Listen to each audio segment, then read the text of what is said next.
Welcome to the InsideCarolina.com podcast. It is game week. That means this is the game plan. I'm your host, Tommy Ashley. I'm joined by Greg Barnes and Jason Staples. Like I said before, this is the game plan podcast. This is the first game plan podcast of the 2021 season. We've had a lot of fun doing these over the years, and we have nailed it over the years. Well, excuse me, they have nailed it. I have hosted them over the years. 2021 Carolina Hype Train is about as high as it can get. Of course, we're sponsored by Johnny T-Shirt, johnnytshirt.com, 10% off if you're a premium subscriber. If you're not a premium subscriber, I don't know what to tell you at this point. You cannot not be a premium subscriber for Inside Carolina if you're a Carolina fan. I just don't buy it. Anyway, Virginia Tech, 6 o'clock, Lane Stadium, I think 6:11 officially after the Sandman enters. Greg, I'm going to come to you first on this. We'll get down to the nuts and bolts shortly, but this is a game that is sort of two ships in the night passing, one going one way, the other seemingly going the other. I think it's just a huge ball game for both programs. Yeah, and Virginia Tech for so long, really ever since they joined the ACC, and of course with the Big East prior to that, was kind of this dominant program where they relied on Beamer ball.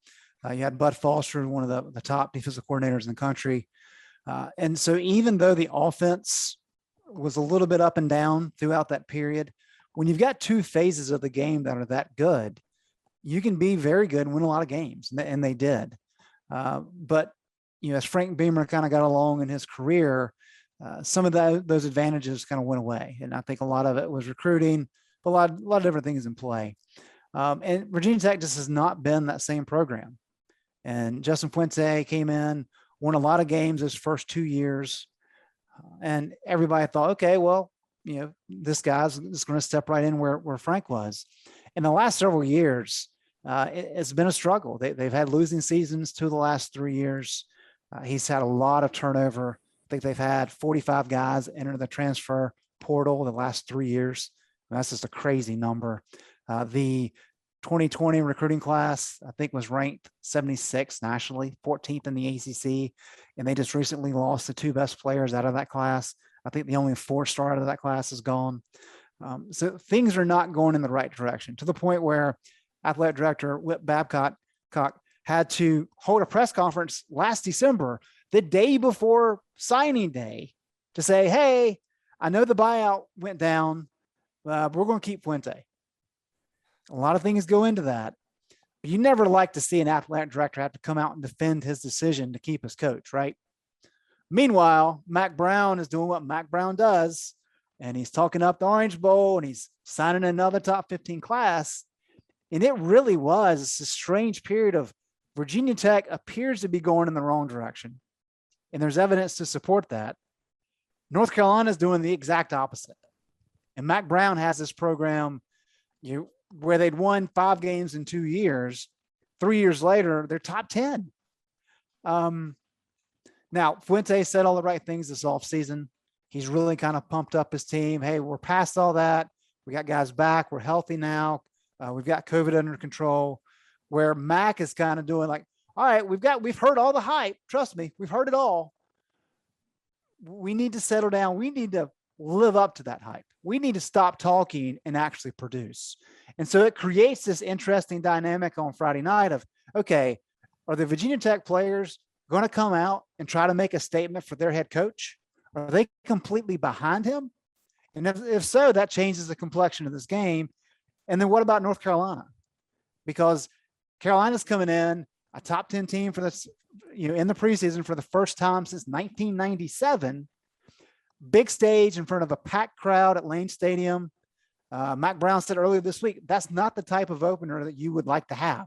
You would like to have an easy game to get a lot of guys work, to kind of work out some kinks. You don't have that. And so there's a lot of different elements here that I find fascinating. But I think all of us can agree it's exciting for this to finally be here. We actually get to see, can North Carolina live up to this hype? And we'll know very soon this year. We don't have to wait through some FCS opponents. We're going to know by Friday night how good this team can be. Jason, when you look at the first game, Mac's not a fan of opening up big, but I kind of like it, and I like it for a team like North Carolina that, uh, let's be honest, at Florida State last year, Florida State has some talent, but Carolina was feeling it a little too much and got punched early and ended up losing that game. Here you have an entire offseason to look forward to playing Virginia Tech, hated rival. I like the idea of playing cupcakes early to get some kinks out, but also for a team in this position, I like the opportunity for them to go out and make a statement from day one. What's your take in that area? Well, the thing about the coaching side of things is coaches like to have as little that is outside their control as possible. You want to have as few unknowns as you can have. That's what coaching is really. That's the obsession of every coach. And Nick Saban in particular, the whole obsession of Saban is making sure that every possible scenario has been war gamed on the Thursday, Friday night before the game. It's all about knowing everything that can happen and having a plan for it. Thing about openers is you can't do that. There's a lot of unknowns in openers. You haven't had a chance to see their current roster actually play together. You haven't had a chance, if there's any coaching changes, you haven't had a chance to see some of that. You've got new players in new spots on your own team, and you're not sure how that guy's going to handle live bullets for the first time. I mean, are you going to have urine running down the leg, or is this guy, going to come out and play like a veteran right away? I mean, how's that going to go? And all of those things are unknowns when you come into that first game. And so coaches in general would prefer to have a preseason, right? This is why the NFL does what they do. They have a preseason. They're minimizing the number of unknowns going into a season. By the time you get to week 1 in the NFL, you know what each team looks like. You've got a good sense of, okay, this guy's going to look this way. This is how these pieces are going to fit together. And that's why you like to open up with a cupcake. So as a coach, I think my preference would be a cupcake week 1, and then, week 2, have your big time game. So you can kind of get the kinks out in live stuff. Now, as a fan, those week 1 games, those are the most fun because those actually have the most unknowns, right? I mean, who's not looking forward to Clemson, Georgia this weekend as well, right? I mean, those are two teams that everybody knows they're going to be good, but it's the first year post-elf for the for Clemson. It's you've got some other unknowns on the Georgia side. Like, how good are they really going to be? Like, there's all these things. It's intrigue. It's fun. But like I said, for coaches, that's exactly what makes it a nightmare. So if you're Mac Brown, you're losing a little extra sleep playing Virginia Tech on a opening weekend Friday night. I'm looking forward to a game in Raleigh to see a former North Carolina backup quarterback play. And Greg, since you called me out last night, I play homage to Cade Fortin with the wear tonight. Let me ask you this, Greg, and it's probably a discussion for the end of the podcast. But Mac talked a lot about it's time to go play. It's time to do it. It's first game, 10 can turn into 25 in a hurry, all that kind of stuff. But how much, win or lose, does a team realistically know after one game? I think it's a good question. I like the shirt, by the way. Mm-hmm. I think it's different if you've got a lot of returning starters versus not. Mess with the Bulls, man. Mess with the Bull, get some horns. Wolfpack like going to find out. I like it. I think with this team having so much back, and 21 or 22 starters from that Orange Bowl game, yes, you lost some key skill position players. You've lost Chad Surratt, but what Eugene Asante and Josh Downs getting the run they did in the Orange Bowl, those guys have played like starters ever since the spring, and I think because of that, because there's so many guys in the 2 deep that are back, they have a pretty good idea of who they are. And I think that Miami game carries over just in terms of confidence. And, yes, they lost to A&M by 14, but they were in that game. And just knowing that they played at the highest level of the sport and they played well, that carries over. And so I don't think there's really any question for this team about how good they are. There may be a question of, okay, we think we're here. Can we really get to this next level? And I don't think they'll find that out on Friday. I think that's a season-long thing. But I don't think they're coming into this game saying, okay, well, we closed strong last year. Can we get back to there? I think they're there and they're past that. They believe they're a top 10 team. Whereas if you have a team, where you've only got 10 guys back and you got a new starting quarterback, you're not going to know who you are for a long time. And so North Carolina's in good shape there. Yeah, Mac talked about North Carolina program's here to stay regardless. Jason, to Greg's point there, they know where they are. The culture is changing. We're in year 3. We're entering year 3 under Mac Brown. Where's the culture realistically? If we're on a scale, if we're on a ladder and the bottom's 1 and 10 is your ideal culture, I'm not talking about Alabama level elite, but the culture, where is Carolina on that scale in your mind? Ooh. I mean, it's hard to know for sure until you're inside those walls and you're actually in meeting rooms and you get to see. You hear coaches talk about you got to look guys in the eyes to know certain things. So, and that's true in terms of culture. You get to really get a sense of culture when you're embedded with those things. So, this is a guess based on what I see and hear, but I would say they're probably around an 8. I mean, I think if you ask Mac Brown that question, he'd probably put it in that range as well, that the culture is pretty close to where he wants it, that this team has bought in, that, he's not having to weed out bad apples at this point that are pulling in the opposite direction. Because so much of team culture is just about making sure you have everybody pulling in the same direction, right? You have a vision for this is who we're going to be. This is how we're going to work. This is how we're going to go about doing things. And everybody basically does that and does that to the best of their ability. That's great culture.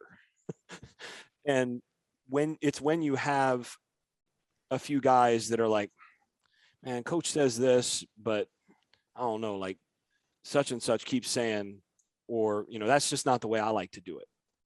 Now you've got problems. Or, we're doing, they wanted me to do this in the off season, but I kind of like my own guy, at my high school, and I like to go back there and work out. That's where you start to see cracks in the culture. And I haven't seen any real evidence of that from this team. And I think, again, going into year 3, that's when you expect a coach's culture to have really taken hold. Because at that point, you've basically flipped the roster. I mean, this roster, I don't know the exact number of players who came in under Fedora, percentage wise, but it's less than a quarter, I think. So, you're basically looking at 70+% of your own guys, of guys that you recruited, that you identified, that you're convinced when you brought them in that they were going to buy into what you were selling. And the guys that are still left that haven't transferred out are guys that, they were recruited by the other staff, but they bought in or they wouldn't still be here. And so by that point, by year 3, you've got a good sense of where the culture is going to be under a coach. And I think that's basically where they're at. I think there's reason to really feel like things are as they should be. Yeah. And Tommy, I would say this too. In 2014, at the end of that year, when I was up in Detroit, it was not a good locker room scene. And I mean, the players were openly talking about it, with us reporters kind of in the post-game setting. And you're like, uh-oh, this could go south very quickly. And yet they go in 2015, they lose the opener to South Carolina. And you're thinking, man, we're going to go through another year of this. The Monday after that game, I'm on the 5th floor after interviews. And Elijah Hood and Switzer and a couple other guys are sitting around there. And they're all ticked off that they lost. And they're talking about, we're getting ready to go on a run. We're sick of this. We've moved past this. This team's too good to lose those kind of games. And it wasn't guys trying to convince themselves of that. Those guys believed it. And that was one of the most incredible coaching jobs I've seen, is what Larry Fedora did that all season. And that's when he brought them all together and everybody aired their grievances and they had those big dialogues. And it sounded kind of corny, but it worked. And that turnaround was dramatic. It established trust. Yeah, absolutely. And so when you talk about this team, you've got to have good leadership. And Marquise Williams was a great leader. Ryan Switzer was a great leader on that 2015 team. Taylor Vipolis was a great leader on that 2015 team. So I think it's a situation when you have a guy like Jeremiah Gemmel, who Eugene Asante saying, it's an honor to play beside this guy. Cedric Gray saying, yeah, I went over to his house to play video games. And then in the middle of playing video games, Jeremiah's like, hey, let's stop for a second. Let me quiz you on these plays. Make sure you understand the scheme.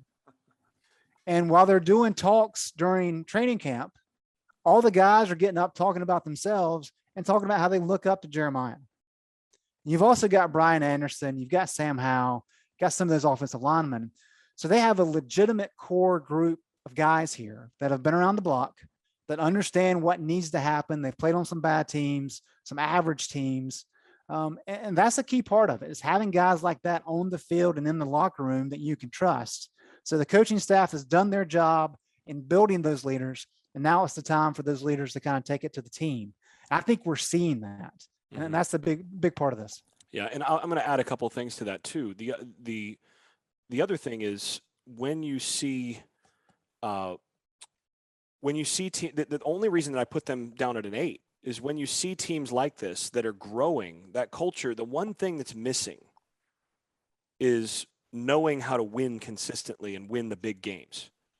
That's the thing that differentiates your Alabama that has otherwise everybody's pulling in the same direction, working hard, all of those things. The difference is Alabama has been in the biggest of big games, and 3/4 of their roster has won those games.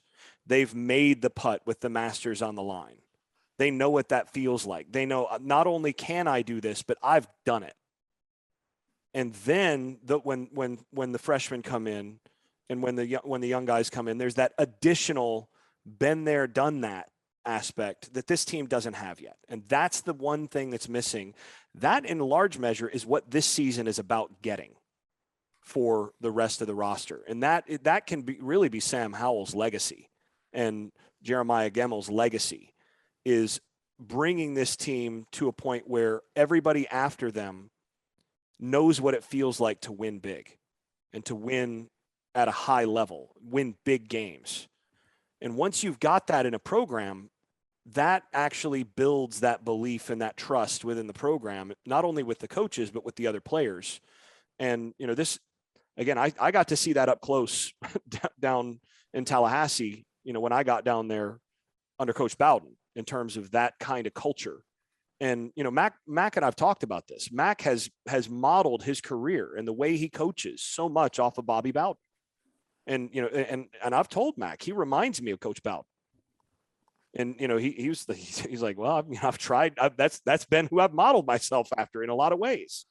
He's got a lot of the same values as that group and the same approach to culture.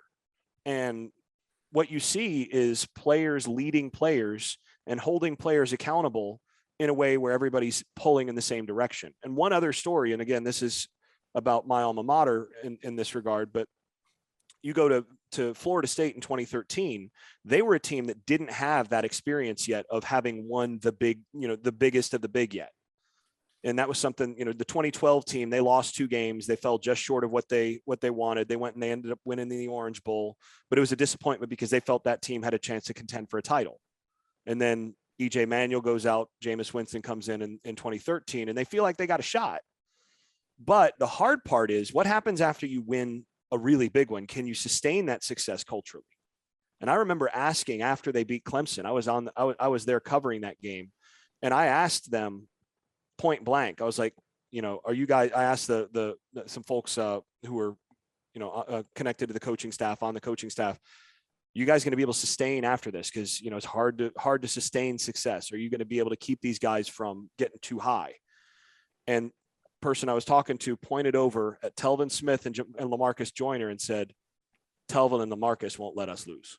Those 2 guys won't let us. They won't let it happen. Those guys won't let us lose. And there was no concern about culture, about like, oh, you just blew out, top 4 team at home at their place. How are you going to handle this the rest of the way? It was like, no, those guys, they ain't going to let anybody get high on this.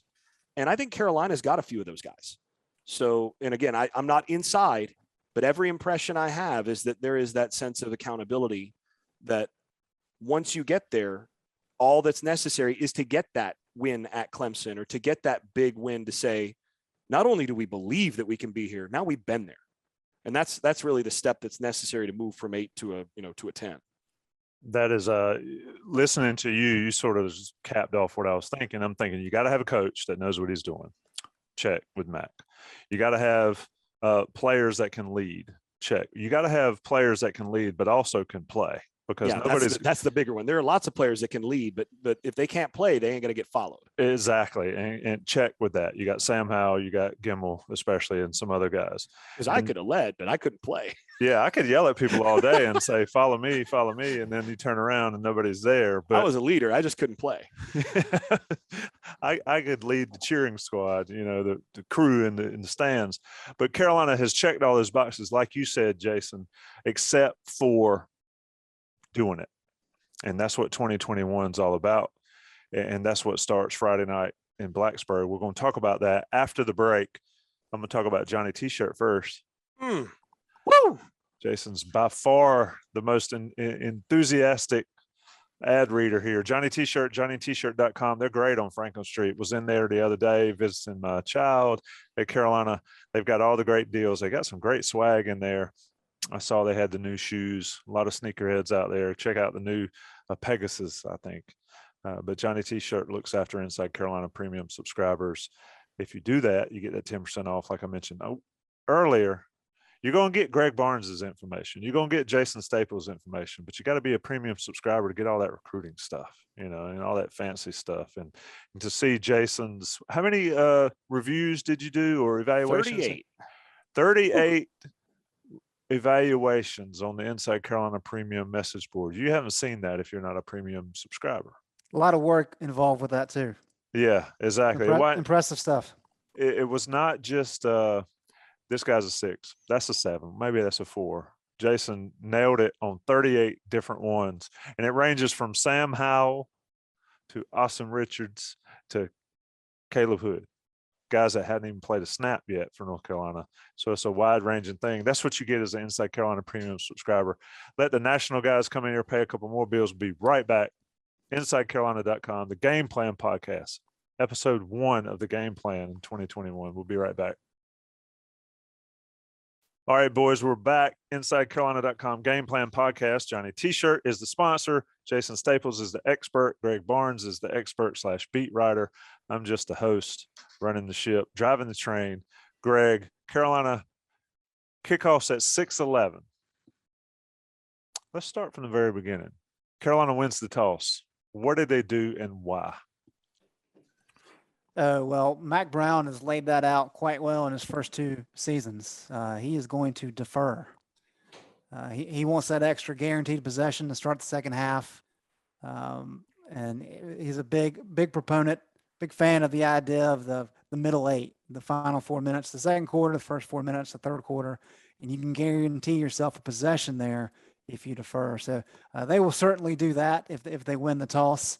And I think this year especially, the defense is chomping at the bit. And so I think they're more than happy to send the defense out and let them see what they can do on that first possession. Jason, if you could choose, who do you want on the field first? If it were last year's offense, it's an easy choice. But this year, you still go defense last year. But this year, you're going defense. Tell me why. Defense both years. Partly because I want the most nervous part of a game and the most nervous part of a first game of the season is that first drive. Let your defense go out there and get there and basically knock themselves into the game a little bit. And then let your offense go out there after a punt or after a touchdown. I mean, at that point, there's a little bit of the newness of the game that's worn off for that second drive. So I think it's a bit of an advantage to be the second to get the ball. And then if you're deferring and you get the ball to start the second half, the other thing that opens up is you can potentially try to play for a 2-for-1 where you might get one more possession in the game than the opposing team. So to me, the right answer is pretty much always to defer so that you get the ball in the second half, and so you can come right out of the gate in the second half with your adjustments and things that you put in place at the halftime break, and you can let your defense get after it on when the opposing offense is perhaps at their most nervous, if they've got some young players, that's when they're going to be most jacked up and most pumped up, and that's when you're most likely to have a mistake. So I want my defense out there and see if they can get a stop. And if you can get a stop, then your offense is in great shape to drive the field and put you in good position. It's an interesting take. It's a fun thread on the message board, Greg, and I'll start with the question, and then we can get into what to expect from Carolina. It's like, what's the first play from Carolina going to be of the 2021 season? It's got to be a RPO slant to downs or somebody like that. You posted on that thread as well. Inside Carolina premium subscribers have been all over it. I'd be interested to look at the first play of every game under Phil Longo, but if it's not RPO of some type, I'd be shocked. But anyway, how does Carolina start on offense? What does Longo want to do early in this ball game? Well, I think one thing to remember is this year, because they don't have Javonte and Michael Carter, they are going to do a little bit more conventional running. So that may play a factor on the first run. It may be kind of a more basic run play that we haven't seen so much the last 2 years. Regardless, I think either the first or second play is going to be a shot down the field. This is Sam Howell's coming out party for a Heisman Trophy run. And Justin Fuente is 4-17 at Virginia Tech when the opponent scores first. And if you can get Virginia Tech behind, kind of feeling bad about themselves after what we talked about earlier with how the offseason's gone, how last year went, that's what you want to do. What's the easiest way to quiet Lane Stadium? Score early. And so, yes, North Carolina is capable of marching down the field like they did so often last year. But I'm fully expecting on that first or second down for Sam Howell to fire a shot down the field, probably to Emery Simmons. But, I mean, when you got Downs and Antoine Green out there as well, you've got options. But I would be shocked if there's not a blast set that possibly can be heard across the national college football landscape. Jason? I think I know what I would call. So if you watch last year's game, Virginia Tech could not stop the gap running game from Carolina. I mean, they didn't get a hand on Carolina's running backs, within 10 yards of the line of scrimmage a good bit of the time. So you're running power and counter on those, and they couldn't stop it. So if you're the Virginia Tech defensive coordinator coming off of that, what are you going to be drilling your defense on coming into this game? Probably more than anything else. What are they going to have seen in camp? Cut up after cut up of guys missing assignments, being out of gaps and so on against power or counter. Stop the run. Stop the counter. You got to stop the power. You got to stop this. So you know what I'm doing first play? I'm running power action with a little half roll and throwing and trying to throw a little post route over the top. Bring that safety down to run the alley, throw it right over his head and see if I can run away from him and get a cheap one right away. Because I know that they will have been looking at that tape, at what we did to them last year. So if that's what they're worried about, then you know what we're going to do this year? We're going to counterpunch, knowing that those players are going to sell out for that in the first drive because they want to show that they're doing it different. Well, you know what? That's when you counterpunch. It's like in boxing. Well, he got me with the right hook the last time, so I'm going to make sure I keep that up. So feint that right hook, go to the body. You're going to find ways to counter on these things. That's what I would do. I would love to see that sort of thing right up front. And then after that, if it doesn't hit, then you run the ball traditionally. And then if it does, and then if you have a third and let's say 6 or so at that point, that's when you put Chandler out and you run 5 wide and you see how that's going to play out. You're getting 3 different looks there at that stage. But I like the idea of opening with something that counterpunches right at sort of what they're going to have prepped on most heavily, given how the game shaped up last year. All right, just so we're clear, because we gotta spice it up. Greg, you've got a traditional running play and then a deep shot. Yep. Jason's got a deep shot off of play action right out the gate. I've and got it's specifically a gap run play action. So either power or counter play action. to over the top, over to safety. I've got an RPO slant to downs. Those are the three options. We'll see who pulls it off. Greg, If it's an RPO, then how would you know it's a slant to downs? because they do it all the time. Right, but if it's an RPO, it could look like a traditional running play if the look is to hand it off. Don't ask me those complicated questions. It's going to So be. You're just saying he's going to throw a slant to downs, but He's going to pull the belly and he's going to throw it. Okay, downs. okay. All right, and it's going to get 8 to 10 yards first play of the game. Greg, you mentioned something, and we both did, or you guys both did. Does Carolina's offense turn more traditional? I think those were your words. This year, with the replacement of Javonte and Michael Carter, how does that work in your eyes, especially on Friday night, but also throughout the season? Yeah, I think it's an interesting dynamic that may or may not transpire. It really depends on what they like about Ty Chandler and some of these other running backs they've got. But like Jason, I went back and watched the Virginia Tech game, and the offensive line looked good. I mean, the whole offense looked good. But what Williams and Carter did and what Daz Newsome did, I mean, those guys were elite. North Carolina's, I think, second touchdown, 1st and 10 at the 19. Javonte should have been tackled at the 18. An average Power 5 running back would have gone down after he got through that hole. And he just bounced off a guy and ran in the end zone. And it's just kind of phenomenal.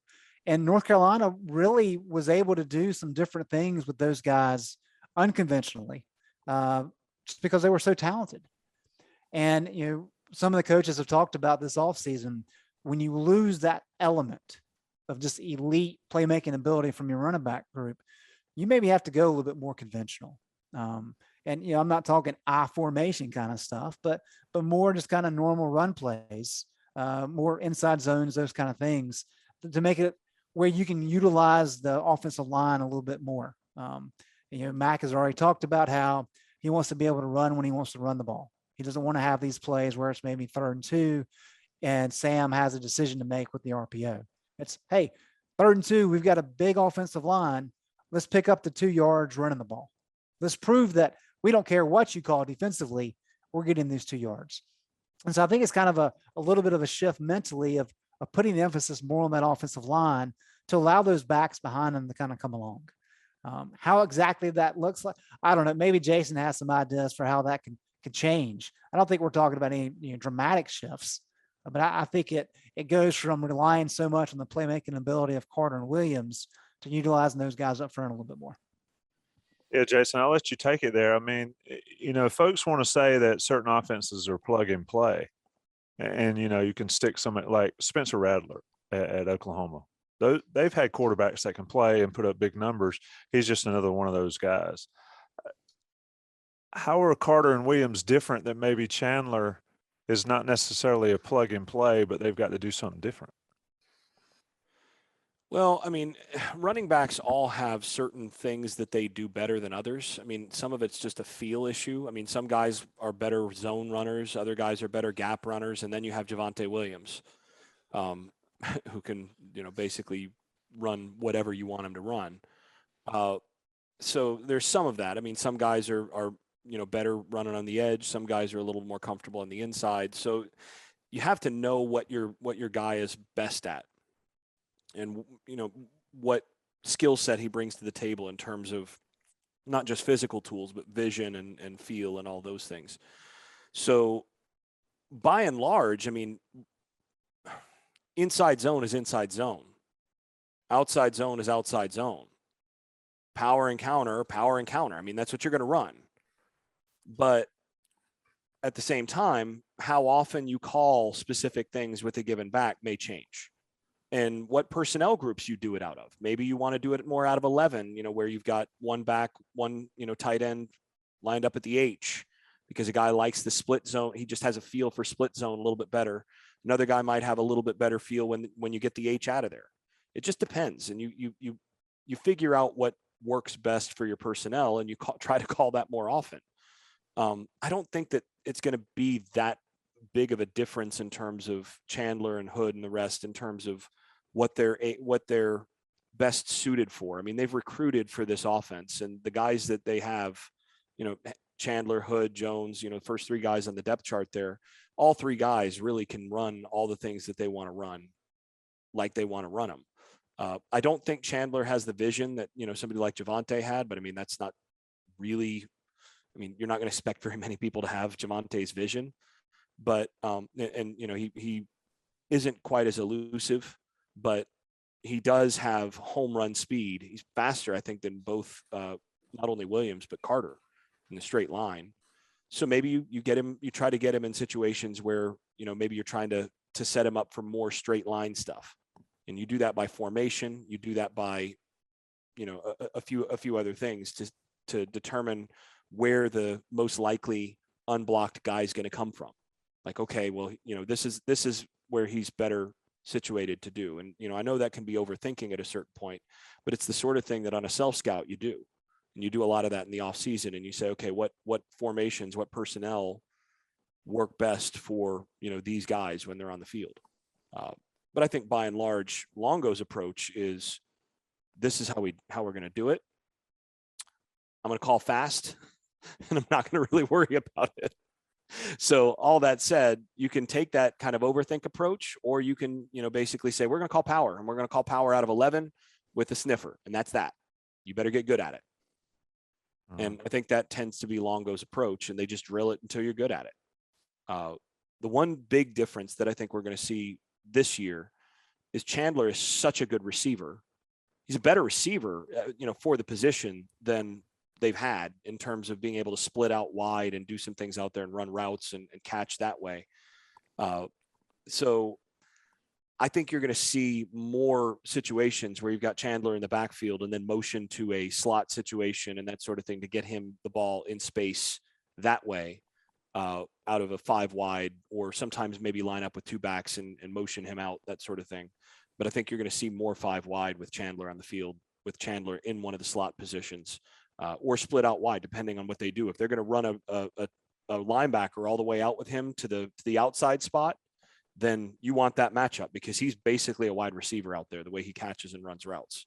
So that, to me, is the biggest difference you're going to see. Yep. And Greg, that's where I was going, the passing game. And we're going to talk about the defense in a few minutes, but wanted to get your take on, how does Sam Howell adjust not having a guy like De'Ami Brown that can just go?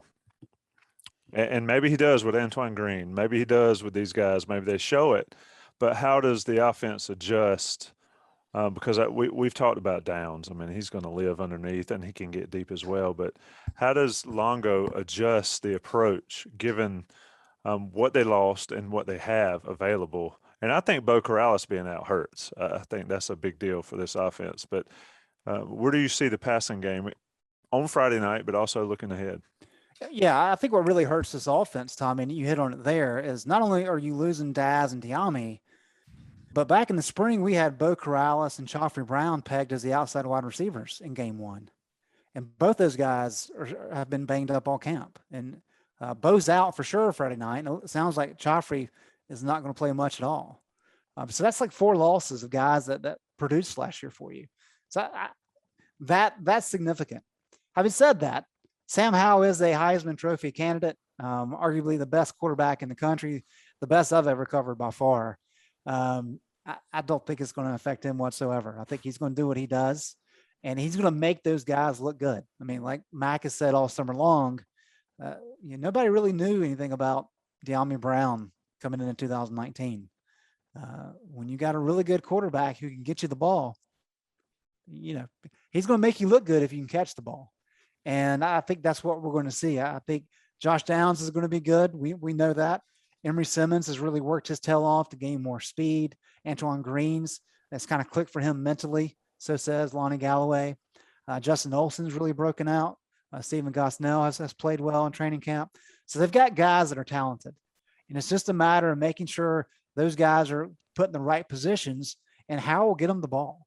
So I don't think the passing game changes very much. I mean, as Jason was saying with the run game, maybe you're not as comfortable calling some of those vertical routes as you would with Diami, but if you think your guys are close to as good as what Diami could do, then you let Sam throw that ball because he's going to put it in a position where they can catch it. And it's you don't want 50-50 balls anymore. I know you want them 80-20. Diami made them 80-20. And so you're hoping whoever follows behind him can do the same. So I don't think the passing aspect of it changes as much as all with Sam. Yeah, I mean, just catch the damn ball, right? Yep. He's going to put it in your hands 95% of the time. Just catch it when it's in your hands. We won't talk much more about that. It will be interesting to see who steps up at the position. I'd like it to be Antoine Green, to be honest with you. He's been there around. We've talked about him ad nauseum on this podcast. Long time. And, he's one of those guys, if you're going to do it, now's the time to do it. And, like I said, I think the offense misses Bo Corrales. I think Garrett Walston can take that type receiver role from Bo Corrales. They're not totally the same, but they're not totally different. Anyway. Hey, hang on. Let's address that real quick. Jason, do you think the tight end sees a significant upgrade jump in terms of production this year? Targets. I mean, you got to get targets to have production, right? I think you're going to see more targets and more production, but it depends on what significant means. Fair, but do you think? I mean, granted, we're talking about a minuscule number of targets, right? 50% upgrade would be. Yeah, I think you're looking at. So if I remember right, he was at something like 40 targets last year. Somewhere around there. Yeah. So, I mean, that's not a bunch. I would expect him to get closer to 65 targets this year. If not a little bit more. I mean, in the same number of games, you're looking at probably 65. So maybe 70 targets this year. So that's pretty close to it's more than a 50% upgrade. He had 24 targets. 24 targets. So if you're looking at that, yeah, I'd double that. I think you're going to see roughly double that basically this year for Walston. That's significant. And that's not counting a few additional that are going to go to the backup because, they like that. They like who they've got there. So, I'd say double, but again, double 24 is not a ton. So 50, 60 targets. I mean, out of that, you wind up with about probably 40 catches, which is a lot, but I'd say somewhere, probably 50 targets. He caught 80% of his targets last year without a drop. That's solid. It'd be interesting. What was Greg? Look up how many catches Pitts had for Florida. He was at like 80 or 90 catches. Yeah. So my question is about that, Jason, and I want to talk about the defense. We'll just run this one long like we did with the On the Beat Live the other night. He had 80 targets in 2019 and 65 last year. He had 90. He had 100 catches in his career. Yeah, and you think about that. That was 65 targets last year, and he didn't play the full season. Right. So who are the targets on? I mean, realistically, is it the offensive coordinator to get the tight end more involved? Is it the quarterback to target him? Is it the tight end to get open? I mean, if you have progressions, if Sam Howell had progressions last year and has them this year, and the first progression's open, how does the tight end get involved more in this offense, Jason? Well, some of it has to do with whether or not your outside receivers are dominant. So, I mean, if you're throwing it to De'Ami Brown down the field a bunch, you're not going to target the tight end as much. But so it's the answer is a little bit mixed. Most of the targets come down to the quarterback because you have a pass concept in mind. Let's say you're running snag, which they call a decent amount, or something like a smash concept. They'll run that some too. But let's say they run snag, then you have a specific order of priority in terms of how you're going to read it, and you're going to throw to the guy that comes open. And that's on the quarterback. It's not a matter of like the offensive coordinator sets it up and says, okay, we're going to call snag and we want you to throw to the tight end. That rarely happens. it has to do with, what is the defense taking away and where does the quarterback feel most comfortable throwing it based on what the defense is taking away. So that's the big part of it. Now, the place where it's a little bit of an exception to that is you can call screens, you can call certain little RPO gadget type plays or, bellies, different things like that, pop passes that are designed to go to one guy. And so in that case, you're actually specifically singling that guy out. So, that's where you're going to see, okay, we're going to run a tight end screen. Well, quarterback's going to throw to the tight end. So sometimes it is on the coach, but unless it's that kind of play, it's really the quarterback and as much the defense and who the defense chooses to take away as anything. And, actually thinking about this, given what defense or what Howell's going to have in terms of how often I think he's going to target downs, I might adjust if there was 24 to Walston last year, maybe closer to 40 this year than 50, because some of those extras that might have gone to Walston are going to go to downs. And part of the reason is if you're a coordinator, quarterback coach, or a quarterback, you've got a choice. Do you throw it to the guy you got two guys that are roughly equally open or going to be equally open, and one guy runs a 4.8 and the other guy runs a 4.4. Who do you want to throw it to? I mean, that used to be the thing that Coach Bowden used to say about, Florida State fans used to get on the coaching staff down there about, like, why don't we use a tight end more like Miami does, this sort of thing. Why don't we throw it to the tight end? I mean, tight ends, for whatever reason, are really big fan favorites. I'm not sure why, but they tend to be. And the answer was, would you rather me throw it to Ryan Sprague than Peter Warwick? I mean, you got a choice. I mean, Sprague's a good player, but I mean, let's be honest. If you got those two guys, who are you going to throw it to? It's yeah. Carter and Javante have had 60 targets between the two of them. Yeah, and that's where I think most of the tight end targets will come from. But I think Chandler's such a good receiver that he's going to take probably 40 himself. Let's talk about Carolina's defense. Do we believe right now on the Game Plan podcast, Greg, that the Carolina defense will be significantly better than last year? And you can justify it, or you can justify it or quantify it for us. Greg, go first. Yes, it'll be significantly different. The strange thing, and I've had a lot of conversations on the board about this over the offseason. Actually, I had one today. It's ongoing. We find it. Yeah, it's. I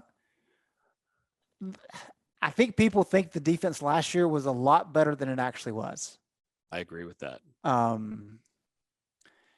So when you view it from that standpoint, I mean, I think they were 113th nationally in points per possession allowed from 60 yards and in. That's not good. That's not good. Did they show glimpses? Did they show once they put some young guys in late that they were going to play better? Did they have some good moments against Wake in the third quarter, against Notre Dame, against A&M? Yes, they got better as the season went along. They've got to make a significant stride, though, a significant jump, if they want to really contend and challenge Clemson. So I think there's no doubt the defense is going to make a massive step forward. But just saying that doesn't mean I'm saying, okay, well, they're going to be top 15 in the country now. They're a long way from that in terms of where they came from. But now that they've got bodies, now that they have experience, they have talent, I think Jay Bateman's going to have a really good unit. It's just going to be a matter of determining how quickly he can get those guys to gel, how quickly those young guys come along that have a lot of talent, so that maybe by some of those big games mid-season, you can really rely on Javaria Ritzie to come in and be a key player without you wondering whether or not he knows exactly what he's supposed to be doing. If you can get to that point by mid-October, now you're dealing. Now you're going to have a really good defense to close the year. But it's still a process. As somebody pointed out, if you look at the starting lineup, at least on paper, that North Carolina released on Monday, there's a lot of 3-star guys on that starting lineup. And a lot of the 4- and 5-star guys are behind them. Why? Because they're all young. And so a year or two from now, this defense is going to be fantastic. Their ceiling grades, their potential grades are a lot higher than their current grades. Yes, absolutely. So expound on that, Jason. I mean, where does the significant, I mean, you did this number when we were talking, where's the significant jump occur? I think I know the answer to this, but I'm going to let you lay it out for our folks. And what do we see on Friday night that maybe enlightens the Carolina fans as to how significant the jump can be? Well, I think there's two places. First of all, who are the starting corners last year? Trick question, right? A 17-year-old or 18-year-old, whatever Tony was. Yeah, but he only started at the end of the year. That's right. Yeah. Right. It's a Day trick question Holland because, started games. yeah, you had Day Holland starting some. You had, Duck started at the beginning of the year and looked great and then was gone. 2 games. 2 games. And then you had McMichael, who was, he was there. He was out there and then he wasn't out there. He got banged up too. And so, they were running through corners last year like crazy, and they weren't able to get consistency there, and they didn't have their best guys on the field together all year. And then Patrice Rene was out there, and he was never 100%. They had to move Don Chapman in practice to cornerback just to get him reps in case they needed him. Yeah. So, I mean, that right there is a big deal when like, okay, look, we got 3 corners that are potentially all ACC caliber or in that range, 2 corners that are probably all ACC caliber and a third that's dang good. And then you got Day Hollins, who I think a lot of people don't realize how good he actually is. I think he's better than what a lot of those outside that building think. So you got 4 corners that you feel okay about. And then who are the starting safeties last year? Right? Do you feel better about the safety position this year? With Conley at safety, alongside Trey Morrison and whoever else is going to rotate in there, Biggers. I think you feel pretty good about that going into the season, and there hasn't been the attrition that you had last season, at least so far. So you feel great about that going in. And then the other place is obviously on the defensive line, and that killed them against Virginia Tech 2 years ago and last year to some degree. They had trouble stopping them up front because they just didn't have the size and they just didn't have the beef to basically handle Virginia Tech's running game. And Virginia Tech does a lot to put your linebackers in trouble. They put your linebackers in conflict. It's a lot of what Fuente's offense is going to do. He's going to work that intermediate area and force your linebackers to cover and stop the run. And if your defensive line can take some of that pressure off, it makes things a lot easier. And they haven't had that the last couple of years. And I think their defensive line, they're at least going to be able to put enough big bodies out there that will keep them from just being sitting ducks against stopping the run. So they'll at least be able to slow teams down a little bit against the run. Do I think they're going to be great against the run? That they'll be, watching Auburn type, top quartile SEC defensive line against the run? No, they're not going to make that kind of jump this year.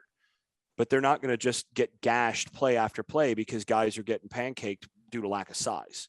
So those 2 places, that changes the defense. And they're going to go from, they were 113th in that number that you quoted, Greg, in terms of points per drive from the 60 yards in. Yep. That's bad, right? That they were trying to go smoke and mirrors most of last year. This year, I would expect that to probably move into the 50s, which is that a great defense? No. I mean, your Alabamas and Clemsons of the world are, top 5 there. But if you can go from 113 to say 50, that's a big difference. And you're looking at, winning a couple more games as a result. And I think that's basically the kind of improvement that I'd expect. Indeed. Greg, let's talk specifically what happens on Friday night in Blacksburg. I think we talked about this on the prediction pod, so I know our predictions here. Let's talk specifics. What happens, and then give me a prediction, Carolina and Virginia Tech. I think this is, and I say it all the time, and people give me hell about it. This is a huge ball game for Carolina's football program. Is it the most important game of the season, Tommy? It is a must win. Greg. we're going there already. All right.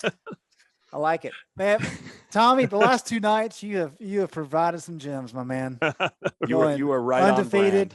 on I don't know if they're wins. gyms or like coal in the stocking, but yeah. I had a lot of pressure last night. Look, and I succumbed to the pressure, but I'll stand by 12-0. So a couple things about Virginia Tech. I don't want to say this is playing devil's advocate, but I think it's important to lay it out. They were really just slaughtered last year by COVID. I mean, they had almost 3/4 of their team got it. 8 of their 10 assistant coaches got it. Justin Hamilton, defensive coordinator, missed the first 2 games because he had it. Against North Carolina, they had 15 guys out due to COVID, including 5 defensive backs who were in the 2 deep. And when you have that many guys coming in and out through the course of the season, it's hard to build chemistry and it's hard to kind of understand what you got. So as Jason just laid out for UNC, when you got so many guys injured, it's tough to kind of build chemistry and to kind of understand what everybody's roles are. And I think Virginia Tech went through that a little bit last year. And as we talked about in those Fedora last 2 years, right, where there's so many injuries that when Matt came in, where you had a lot of starters back, but you also had a lot of guys who had to play because nobody else could play. And so you had a lot of experience. And so there was a pretty good foundation in terms of experience when Matt came in. And I think that same kind of thing will help Virginia Tech this year. They won't be as up and down as they were last year because of that. I think it's a legitimate concern with Braxton Burmeister. Everybody watched that game last year. And Tommy, as you mentioned earlier, Hooker really looked like the key guy at quarterback for them when he came in and really led that comeback. And he looked like a better quarterback than Burmeister all year last year, although they really like what Braxton did late. He, of course, won that Virginia game for him. A little trivia question for people. His dad played for Dick Crum. Yep, played at Carolina. He was defensive back, wasn't he? Yes, he was. Did not know that. Yeah. Great trivia. We're going to build our own Inside Carolina Trivial Pursuit game. From 84 to 86. That's impressive. Jason knew that. That's strong. But I think kind of what North Carolina will do with Braxton, it'll be interesting to see how it plays out. But as Jason said, when you've got cornerbacks like North Carolina has, and they've got 3 guys that probably be playing in the NFL before too long, you can really put them on islands. And you can really bring other guys up because Virginia Tech, they returned some key pieces. Yes, they lost Herbert, but they returned 4 offensive linemen with starting experience, a couple of the other running backs they have back. And so I think what they'll do is you'll see Bateman really bring guys up, try to stop that run game, and really challenge Braxton to take shots down the field. And he didn't have a lot of success with that last year. And I think that's going to be a key component here because North Carolina is going to give him opportunities down the field.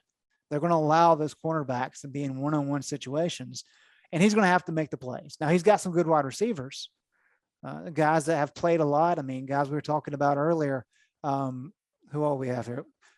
Caleb Smith's the guy who's looked well, looked strong. Trey Turner, of course. Tavion Robinson scored against North Carolina last year. So they've got some talent at that position.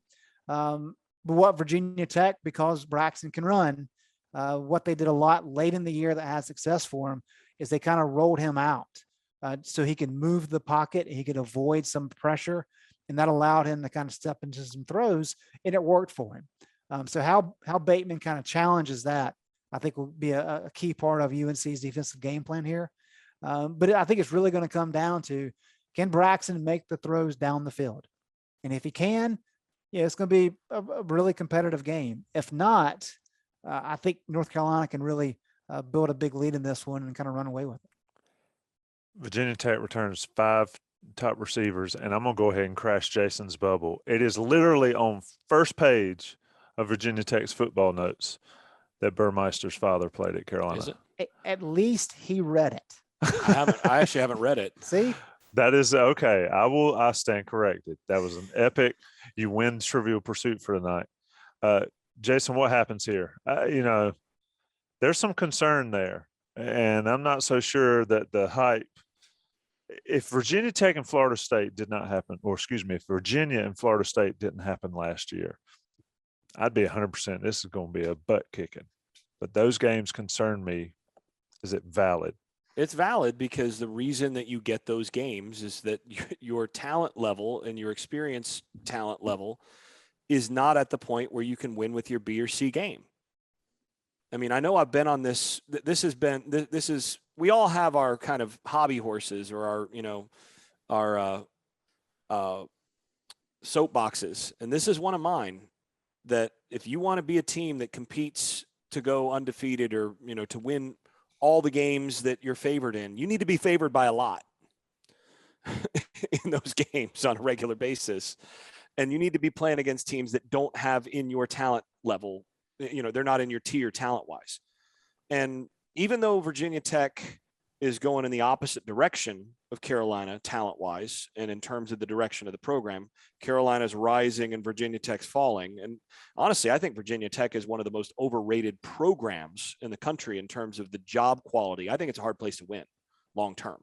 I think they were able to build something in the Big East that's going to be long term harder to sustain in the ACC, because when you're competing with a brand like Carolina, when you visit Blacksburg and you visit Chapel Hill and you have an opportunity, one brand versus the other, when you're recruiting, and when that's the recruitment that you're dealing with, it's hard. You're going to have a hard time winning that brand versus brand. You're going to have to be better as a staff getting those guys on campus. So in any case, even though they're going in opposite directions, they're kind of passing one another, and they're still in the same tier as they're passing by.